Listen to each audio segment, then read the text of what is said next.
Okay, year 9. What I want you to do is put a title, starter. The date is the 24th of the 9th, 20th. There's 5 questions here I want you to have a go at. Okay. I'm just testing whether you can do questions like 2, 3, 4, and 5. You should be able to do 1, but I'm testing whether you can do these. So I'm just going to give you a few minutes and ask the teacher to put this on pause while it gives you time to go over it. Give yourself, I would say, 7 minutes, 8 minutes, and then press play again. And what I'm going to do is go over these very carefully. Okay. Right, continuing then. What you should have got for this question here, as I said, you always know that 35.26 divided by 2.5. This number here exists. This is what you're dividing by. It doesn't exist. You're cutting it up into 2.5 parts. As you've been told, what you're dividing by can't have a decimal. So, because this can be written as a fraction, 35.26 over 2.5. To make this a whole number, we're going to times it by 10, i.e. move the dp to the end, and that means I must times the top by 10. It goes like that. So the question now becomes 352.6.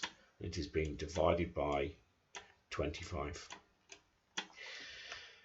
Now I don't know my 25 times table, so I'm going to write it down here. 1, 2, 3, 4, 5, 6, 7, 8, 9. And 25, 50, 75, 100, 125, 150, 175, 200, and 225.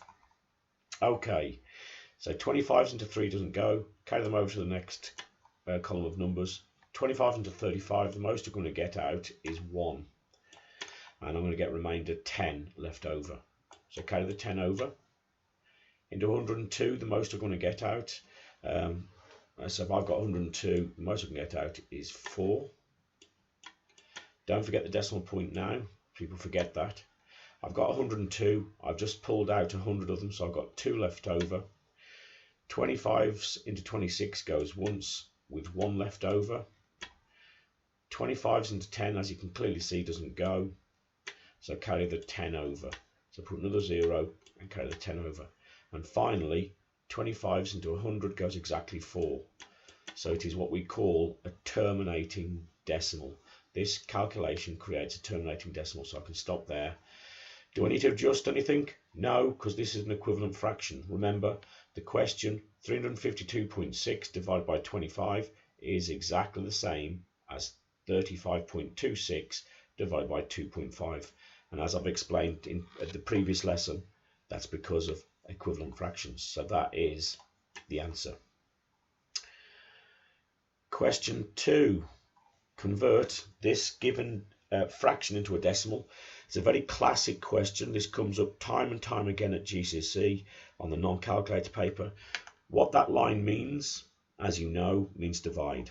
Okay, so what you've got there is 3 is being divided by 7. So the 3 exists, 7 is what you're cutting it up into. So 7's into 3. And again, if you don't know your 7 times table, well, you can write it down. 1, 2, 3, 4, 5, 6, 7, 8, 9. I'd expect you to know your 7 times table. What I mean is it's just like, it can be quicker if you've just got them visually there in front of you. 21, 28, 35, 42, 49, 56, and 63. 7s won't go into 3, so I need the 0 there because I'm going to have a decimal point there, so you must have a 0 in front of it there. And I can put as many zeros as I want here, and I know I'm going to need them, so I'm just going to put as many zeros and keep them going there. Carry the 3 over. 7's into 30, the most I can pull out is 4. So 4 goes there, remainder 2. 7's into 20, the most I can pull out is 2. Okay, that's going to give me a remainder 6. 7s into 60, the most I can pull out is 8. And that's going to give me remainder 4. 7s into 40, the most I can pull out is 5. That's going to give me remainder 5. 7s into 50, well, I can just about get 7 out of there with 1 left over. 7s into 10 goes once with 3 left over. And lo and behold, you can see that that's happened again. So the number here will be a 4, then it's going to go 2, 8, 5, 7, 1, 4, 2, 8, 5, 7, 1. So we put a dot above the beginning of the pattern, and we've realized it recurs, and we put the dot at the end to show it's that chunk that recurs. Okay, and again, that comes up time and time again in the exam, the real exam, and a fraction to convert it to a decimal is just simply top divided by bottom. Next question. How do you go about converting this? Now, I haven't done this with you, but I'm hoping you'll know from year 7 and probably primary school about the place value. You know these are units, these are tenths, these are hundredths. So we look for the end column, which is just here, it terminates just here, and we would just write this number, but there's a 0, so it doesn't matter. This entire number goes over 100, okay, because that column is the hundredths. So what you've got is basically 4 hundredths. But you need to cancel if you can, so that is equal to, we'll divide top by 2 goes 2, divide bottom by 2 goes 50. And I can cancel again because they're both even. 2 goes into there once and 2 goes into there 25. So the answer is, and it won't go any further, 1/25. 0.04 is 1/25 as a fraction. Okay, so if it terminates, you just look for the end number, what column that exists in, and you write this entire chunk here after the DP after it. If this was a number, it'd be like 8 whole ones. These are your wholes, so it'd be like 8 whole ones if that was an 8. Okay, so it's just this bit here we put over the bottom. Okay, right, convert 3 2/7 into an improper fraction, i.e. top heavy. That's what it's called, improper fraction. Well, that's 3 whole ones, and we're talking in terms of sevenths. So in terms of sevenths, 7 sevenths makes a whole one. If I've got 3 whole ones, that's going to be 7 times 3. That's going to be 21 sevenths. So I've got 21 sevenths and 2 sevenths. Well, that just makes 23 sevenths. Simple as that. That times that tells you I've got 21 sevenths. I've already got 2 sevenths. Add them up gives you 23 sevenths. That's going to become an essential skill in a bit. The next one.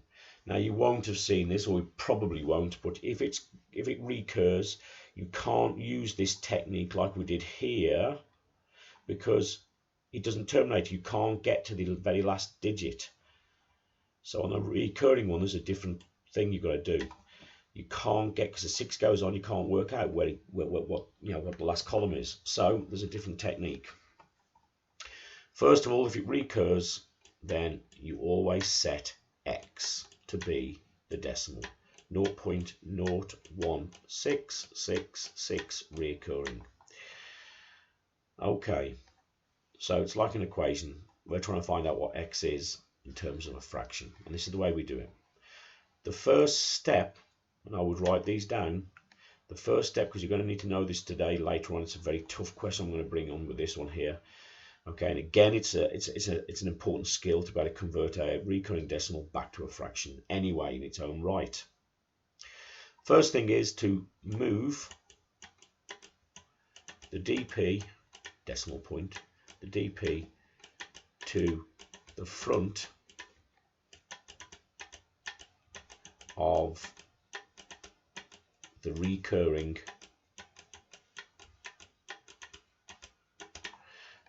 pattern.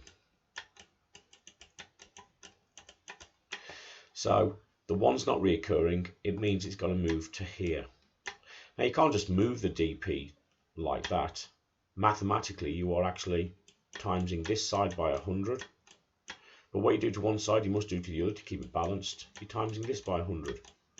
So you end up with 100x is equal to, well, this now becomes 1.0 6, 6, 6 reoccurring, and I could write loads of sixes if I wanted to. The next thing is to move the DP however many times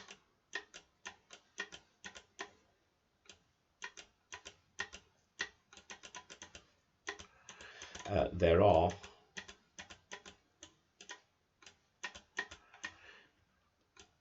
digits forming the pattern. Bit of a mouthful. Okay, so there is only one digit here, that's the 6 that's recurring. Okay, just one digit that's forming the pattern. So because there's just one digit, you're going to move this once. If it was like something like 0.7272, there are 2 digits forming it, and you'd move the decimal point twice. Okay, but there's only one number, one digit that's forming the pattern. So to move it once, you know you've got to times by 10 and times both sides by 10 to keep it balanced, equal. So I've got 1000x now is equal to 16.666. And I could keep on writing sixes, but I'm just going to leave it like that. Okay. And all we do now for the last little bit is subtract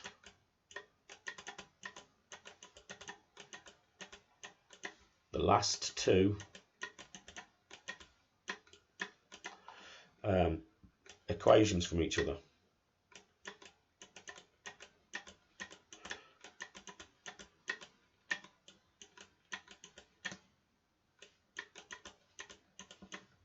Okay, so what am I talking about? Well, specifically what I'm talking about are these equations here, this one and this one. Obviously the bigger one is going to be taken from, and sorry, it is going to be that minus that. So if I've got 1000x and I'm taking away 100x, you end up with 900x.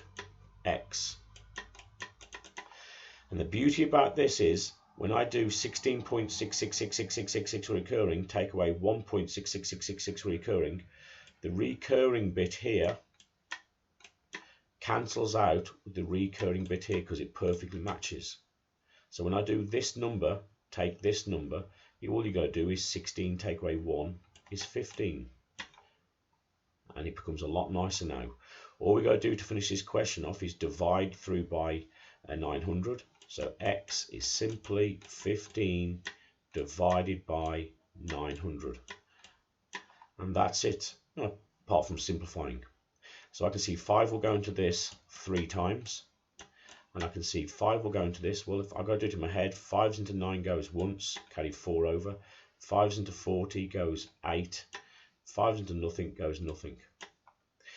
I can see that 3 will go into this and 3 will go into this. The test for divisibility by 3 is add the digits up.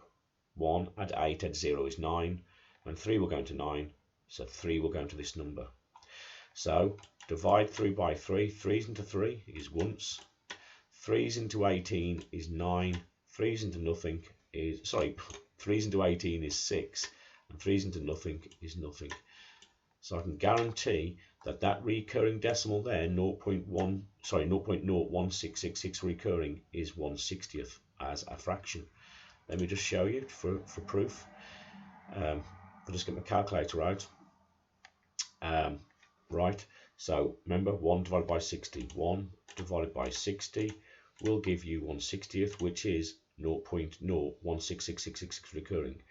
Now my calculator goes 7 because this calculator has to deal with the 6's going on forever all the way down here. So what it does, it rounds it up. 6 is more than 5, so that becomes a 7. So you can see that's exactly the original decimal we had. So that there, or those there, are the 3 steps for converting any recurring decimal into a fraction. Okay, you must get that down. It's a very important skill. Right, starting today's lesson. Can you put a title, please? Further indices. Hopefully this might be the last lesson, but these are the um, extremely hard aspects of dealing with indices. So, right, bullet point. You need to be able to expand questions like this. So copy this down. Question A, 3x squared all to the power of 4. And just away from it, so you give them space underneath here for this one and space underneath this one for this one. All in brackets 2a cubed, b squared, all cubed. Okay. Right, let's go on to the first one. So if I've got to expand this, what it actually means, and don't write this down yet because it's long-winded, I'm going to show you a shortcut. It is 3x squared is being multiplied by 3x squared is being multiplied by 3x squared is being multiplied by 3x squared. So you can see that that is the same as saying 3 is being raised to the power of 4 because there's 3 times 3 times 3 times 3. You've got x squared times x squared times x squared times x squared, and it is the same as x squared being raised to the power of 4. Well, there's a shortcut. You realise that when you've got something to the power on the outside, every bit on the inside of this single term, 3x squared is just one single item, each component is raised to the power of 4. 3 is raised to the power of 4. X squared is raised to the power of 4. Now, 3 to the power of 4, well, you should know that means 3 times 3 times 3, which is 27, times by 3, that's going to give you 81. And you should know how to deal with brackets. The law of brackets is you times these. So it gives you x to the power of 8.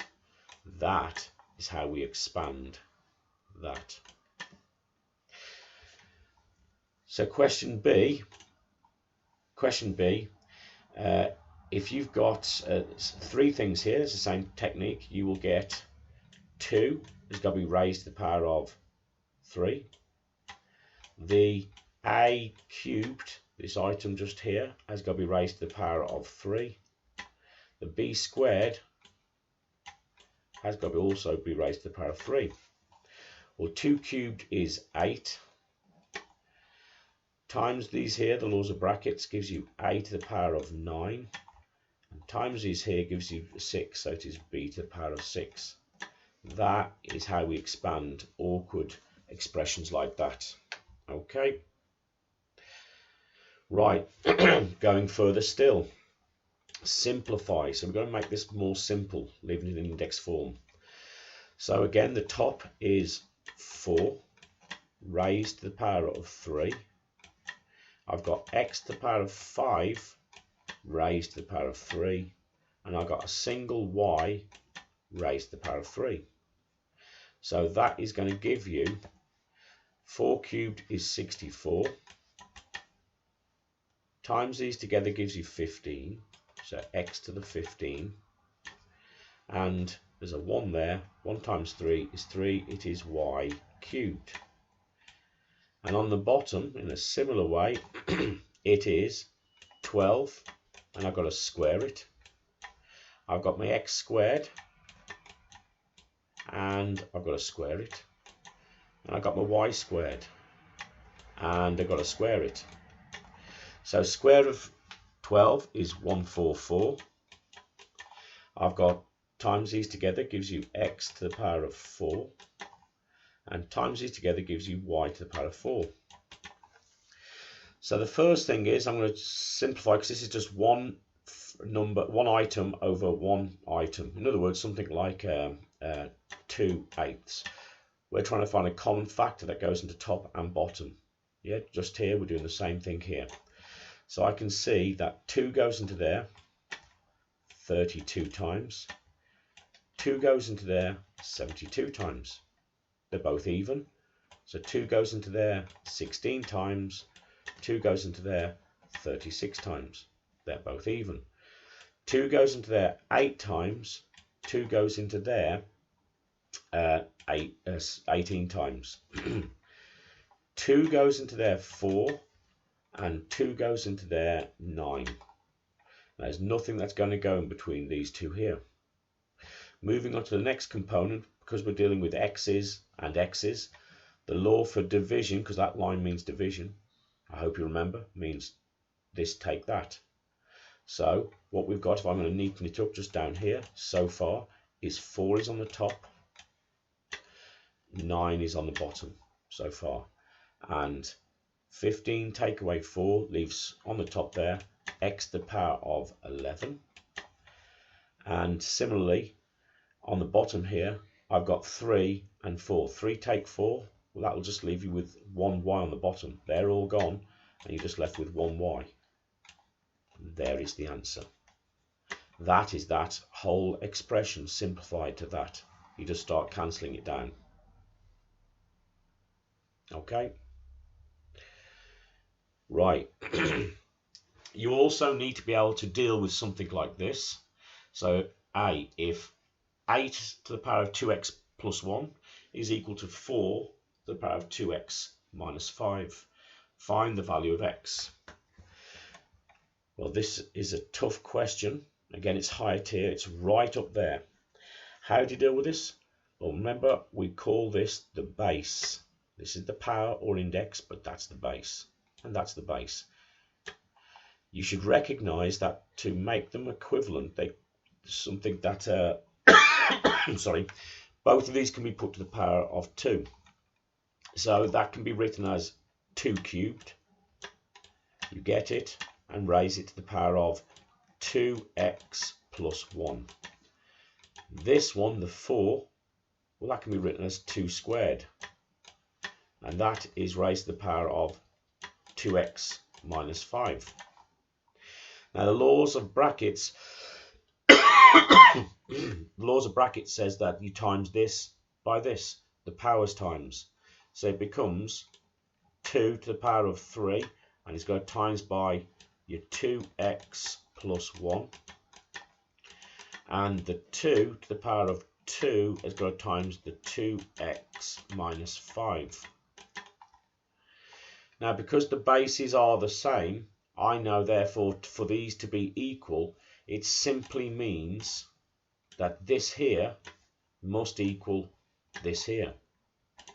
And that's all we've got to solve. So expand this out gives you 6x plus 3, and that is identical to, expand this out gives you 4x minus 10. So all we've got to do now is apply LND. Now your teacher previously in year 9 should have told you how to solve linear equations, but this is my process. LND. It works for any equation, any linear equation. L stands for least letters. Okay, it is the least letters you've got to get rid of. These are your letters, these are numbers, letters, numbers. Those are the least letters, so we get rid of them. And what you do to one side to get rid of them, in other words, take away 4x, you must do to the other. So take away 4x.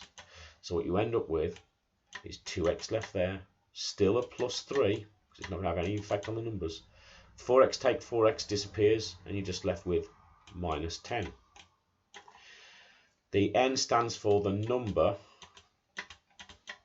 on side of letters. Again, I'd write this down if you've never seen it before. Number on side letters. Well, this is the left hand side here is the only side with letters. So I've got to get rid of the number on its side. So to get rid of plus 3, you always do the opposite, take 3. And what you do to one side, because it's like tipping scales, these are perfectly balanced at the moment. If I take something away, I must do exactly the same on this side. So my next statement reads 2x on there is equal to minus 10 on the number line. Take away, go down a further 3 is minus 13. And finally, the D stands for divide. You divide by how many letters you've got. Well, I've got 2. So I'm going to divide by 2, and what I do to one side, I must do to the other. So I can't fit it on, I'll have to squeeze it there. So divide this by 2 leaves you with just 1x, and it must be minus 13 divided by 2 is minus 6.5. So that's the value that x must be to make these balanced. Okay, right way up here, x has to be minus 6.5 to make this correct. Okay, that is the process. Big learning curve there. You need to have known, and you'll see this time and time again. You'll see me use this time and time again throughout the course of this year. LND is used for solving any linear equation. Okay, very simple procedure to follow. You need to write that down and make sure you memorize it. It's not a matter of just writing these things down, it is understanding what's going on. Right, in a similar question, it's very similar, okay, the same again. If this is equal to this, then find the value of x. You might want to pause it and actually give it a go yourself, okay, and then I'll go over it. Right, here we go. You should recognize that these bases are similar. In other words, they are on the 3 times table. That can be written as 3 cubed, and it is all raised to the power of x minus 7. X minus 7. That there can be written as 3 squared, and all of that is being raised to the power of x plus 5. Brackets laws, these indices are times, so it ends up with 3 to the power of 3 multiplied by the x minus 7. And this one is going to be 3, and times these together gives you 2 times by x plus 5. Now, if the bases are the same, it simply means that if these two items are equal, it means that the power must be the same to make them equal to each other. So all we've got to solve is this equals that. So expand this, gives you 3x minus 21 must equal, expand this, gives you 2x plus 10. LND, least letters. There's the least letters. Get rid of them. Take 2x and do it to both sides to keep it balanced. You are left with a single x. You've still got a minus 21, and it is equal to 10. N, the number on the side of the letters. This is the side of the letters. It won't always be. Letters might end up on this side, but here it is. Letters are on this side. So get rid of the number. Get rid of minus 21. You need to add 21 to both sides. Okay. So you end up with x is equal to 31. And the D is divided by how many letters you've got. Well, I've only got one of them. If you divide by one, it has no effect. That is the answer. So x would have to be 31 to make this correct. I hope you got that right. Good, tough question. It used to be on AS level maths, the first level of math, A level maths, but they brought it down to higher tier. This type of question can exist. Okay, just be aware of playing around with indices.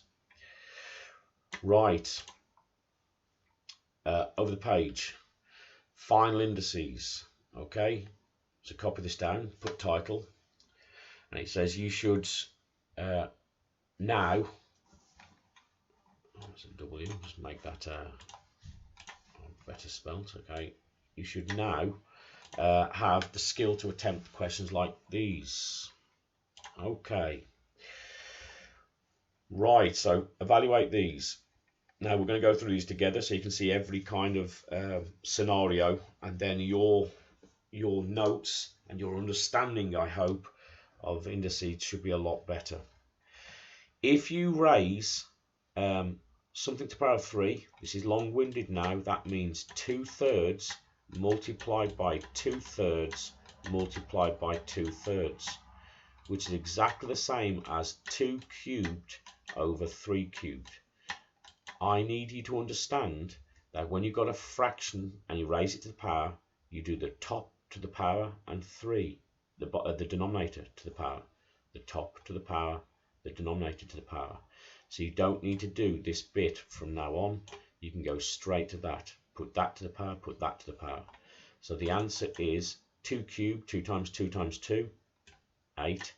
3 cubed, 3 times 3 times 3 is 27. Evaluate means find an answer. The answer to that question is 8/27. Next question. Well, before we can do this, in the starter, I showed you techniques of getting from improper to mixed number, and from mixed number to improper. So this is a mixed number to improper. So what does it mean? Well, in terms of fifths, 2 whole ones is 2 times 5. That represents 10 fifths. Add the 3 fifths. That can be written as an improper fraction, 13 fifths. And we are raising it to the power of 3. And as I've just shown you, that is 13 cubed, and it is all over 5 cubed. Okay, so 13 cubed, well, 13, and there's a cube button, is equal to 2197, and the bottom number 5 cubed is 125, and that's your answer.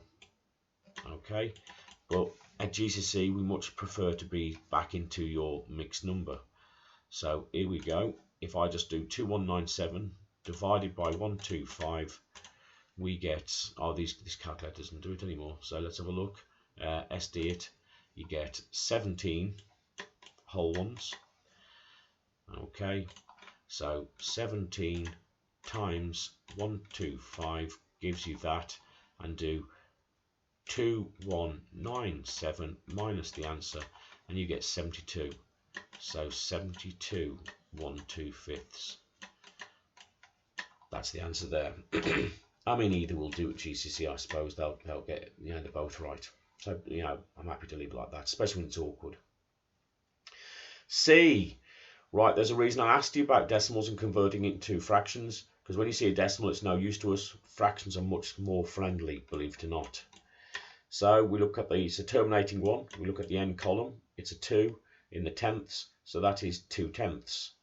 So 2/10 cancels down to 1/5. That is 1/5.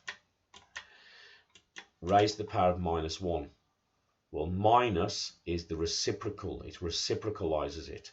It flips. That's all the minus does. So to get rid of the minus, we just flip the fraction.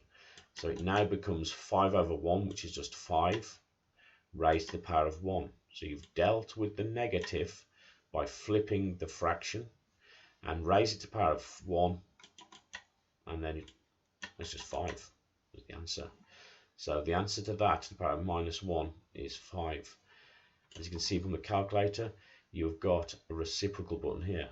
So if I just did this question here, 0.2, raised to the power of -1, what does it equal? 5, as I've just said. Convert it to a fraction, flip the fraction. That's what the minus means, flip the fraction, and then that's what you get. Harder still. Okay, you might want to pause this and give it a go yourself.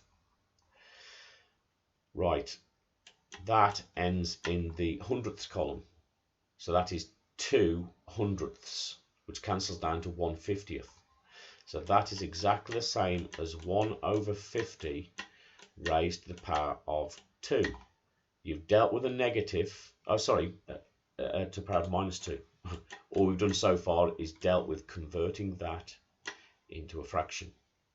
You deal with a negative, if you remember rightly, by flipping it. So that now is 50/1. Well, 50/1, there's no point, because divided by 1 has no effect. So it's just 50, and it's just squared. The minus just flips it. So I can get rid of the minus now. 50 squared is 50 times 50. Well, 5 times 5 is 25. Add the 2 zeros. And that's the answer for that one there. 0.02 to the power of -2 is that.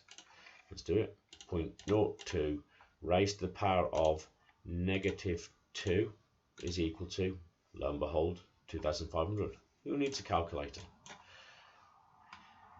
Okay, harder still. These are questions that you could come up, the toughest there are, these types of questions, and throughout these next few examples. First of all, you need to be able to convert that to top heavy. A single fraction is what we're going to need. So 3 times 7 is 21. Add the 2 is 23/7. and that is raised to the power of minus 2. Okay, so 21 sevenths, add the 2 is 23 sevenths. Deal with the negative. Okay, so what I've been telling you is you just flip the fraction, so that now becomes 7 goes on top, 23 on bottom, because the negative is the reciprocal button. It reciprocalizes. Reciprocalizes means flip the fraction. Okay, and you can get rid of the minus now because you flipped it. And all we got to do now, as I've shown you before, is square the top and square the bottom. Okay, so it gives you 49. And 23 squared, well, I can't remember that off the top of my head. You could work it out. 23 squared equals 529. And there is the answer. Okay. F. Now you should be right with this. Okay, if I just put brackets around there, no reason. 9 can be written as 9 over 1. I can always write any number, any whole number as a fraction by putting it over 1. It's a very important skill. I'm going to deal with the minus by flipping this now. So it gives me 1 over 9 raised to the power of, I've dealt with the minus, so it's just to the power of a half. Now you know that the power of a half means square root. So 1 to the power of a half over 9 to the power of a half is actually telling me to square root the 1 over the square root of 9. Well, square root 1 gives you 1, square root 9 gives you 3. That's the answer. 9 to the power of minus a half gives you that. 9 to the power of minus a half, that's minus 0.5, gives you a third. Lo and behold, we're right. Next question. 8. Same thing. You might have a go at this yourself and pause it. Okay. If we put brackets around this and treat this whole number as a fraction, 8 over 1, we deal with the minus by flipping the fraction. So the first step is to write 1 over 8, and that is raised to the power of a third. And what that means is the 1 is raised to the power of a third, and the 8 is raised to the power of a third. And a power of a third, you should remember, is the cube root. The cube root of 1 over the cube root of 8. Well, you need to know your cube numbers off by heart. The cube root of 1 is 1. The cube root of 8 is 2. And there's the answer there. So 8 to the power of minus a third gives you that. And you can see that very quickly. 8 to the power of negative fraction 1 over 3. And you can see we get a half. Okay. Right. Different styles of question. Right, if I put brackets around this, it's a different revision. You should be right with this. It tells the denominator tells you the root to take, and the numerator tells you the power to put the answer to. So that is the same as writing 125 to the power of a third all squared, which you now know means the cube root of 125. Get your answer and square it. So it gives you cube root, that gives you 5. Square your answer, well, 5 squared, 25. Okay.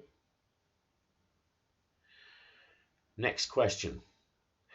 I see a negative. So the very first thing I'm always going to deal with is this negative. So put this in its own brackets if you want.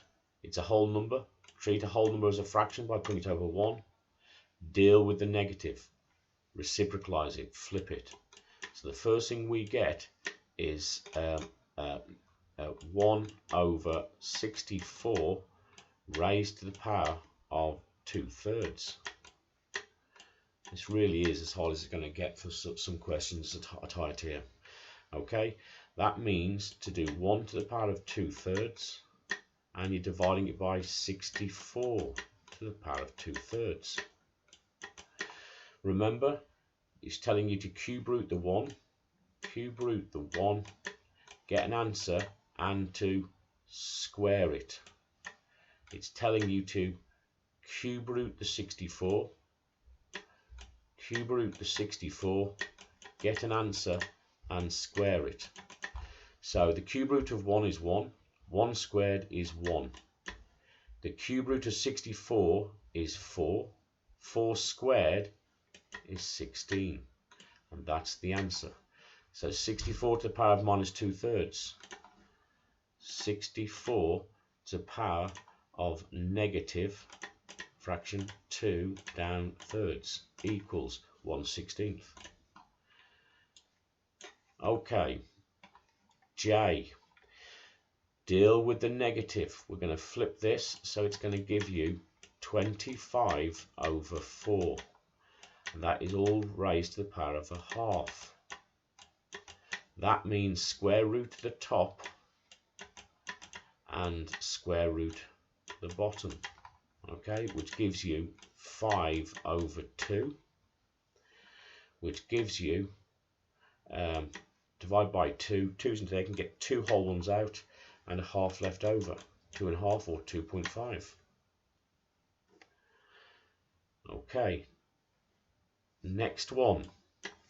Well, I've got to make, this really is as good as it's going to get it, I would hope, at a higher level, but you never know. Okay, you've got to get into proper fraction first of all. Improper. 2 times 27 is 54 27ths. So that's 54 27ths. Plus the 10 is 64 27ths. Raise it to the power of minus 2/3. Deal with the minus. We flip this, reciprocalize it, so it gives you 27 over 64. That's all raised to the power now of 2/3. You've dealt with the minus, it's gone.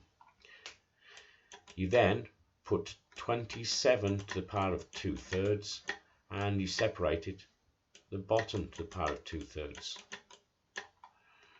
Okay, that is telling you to cube root the 27, get your answer and square it. This is telling you to cube root the 64. So cube root the 64, get an answer and square it. So what you end up with down here is the cube root of 27 is 3. 3 squared is 9. Cube root of 64 is 4. 4 squared is 16. That is the answer to that nasty question. Okay, and if I just do it quickly on the calculator, you can see that if I press shift and that button there, I can have 2 whole ones. In fact, I ought to put it in brackets first of all, sorry. Brackets, shift, press that button, 2, come out, 10, go down, 27, come out, close brackets, raise to the power of negative, open a fraction up, 2/3. These calculators are marvellous. And lo and behold, Mr. Cadman is again correct. 9/16. He won't always be. Okay, and we're on to the last question of the day.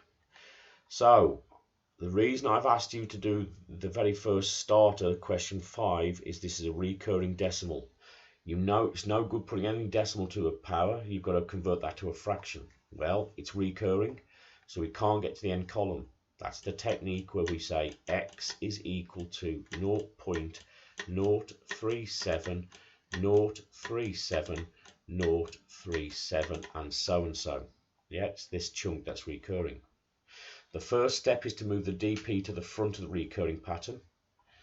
Okay, well it is at the front of the recurring pattern. Yeah, it's the 0.37 that's recurring, so that step's done for us. The second step is move the dp however many digits are in the recurring bit. There are 3 digits that are recurring, so I need to move it 3 times. So I times that by 1000, and as it's an equation, I times this side by 1000 also. So I end up with 1000x is equal to 37.037037 going on forever. And the third step is to take the last 2 equations from each other, so that minus that. So you will end up with 1000x take away 1x gives you 999x equals, and when I do this, take away this, the recurring bit here disappears with the recurring bit just here, and I'm left with 37 take 0 is 37. Divide through by 999 and you get x is equal to 37 over 999. Okay, and if I go to calculator and do 37 divided by 999, you'll get 1 over 27. Okay, 37 goes into there once, and believe it or not, 37 goes into there 27 times. So it gives you x is 1 over 27. That there is the final conversion of that. Okay, so what we've got is, therefore, 3 dots, therefore, I can now replace that with 1 over 27, and the question becomes much more doable, to the power of minus 2/3. I hope you can remember which bit we do first. The minus reciprocalizes this, so my next step is to flip it, reciprocalize it. It becomes 27 over 1, which is just 27, raised to the power of 2/3. We can get rid of the minus because we've done it, we've reciprocalized it. The next step is to cube root it and then square the answer. The cube root of 27, get an answer and square it. Well, the cube root of 27 is 3, get your answer, square it, and that is 9. Okay, so the answer to that very awkward question, believe it or not, is 9, and that you're not going to get one as tough as that. But I mean, anything's possible. There's no extra skill from higher tier. It's just being able to just deal with it slowly and carefully to check that you're right. Now, I don't know how we're going to put this into the calculator. Let's have a look. Brackets, 0 point, and I think I've got a oh, it's not on this calculator. I haven't got a recurring bit on this calculator. I don't know if it will work just like this. It really shouldn't, but it might do. 37, 0, 37, 0, 37, 0, 37, 0, 37, 0, 37, 0, 37. Just do that quite a few times. Raise it to the power of minus 2/3. Okay, and yes, we do get the answer 9. Like you said, did work. Right, so there it is. Okay, I hope that's finished off dealing with indices and your understanding. You might need to replay this video, parts of it, but there's I'll put up a worksheet for you to have a go at, but that should have taken all lesson, but a worksheet for next lesson if you don't finish it now. Okay,